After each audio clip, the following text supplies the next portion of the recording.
Vuosittain otin aina sen kiinteistöveropäätöksen käteen ja enhän mä siitä ymmärtänyt sitten yhtään mitään. Katoin sieltä eräpäivät ja summat ja maksoin ajallaan pois ja se oli sillä selvä. Ja tietenkin luotan verottajan siinä, että siellä on ne rekisteritiedot oikein. Näin tehtiin sitten pitkään.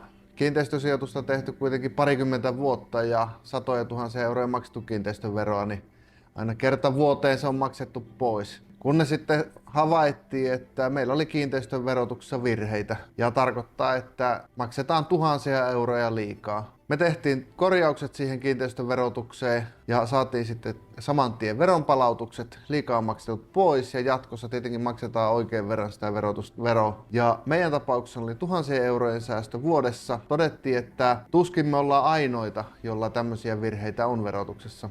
Just tämän oman kokemuksen pohjalta syntyi sitten veroluotsit. Ja me lähdettiin tekemään näitä tarkastuksia isännöitsijöille ja suoraan kiinteistöomistajille.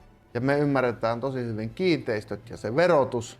Ja näin pystytään tuottaa arvoa myös meidän asiakkaille. Me parannetaan kiinteistöjen tuottoa ja kannattavuutta ja huolehditaan, että meidän asiakkailla on verotus oikein.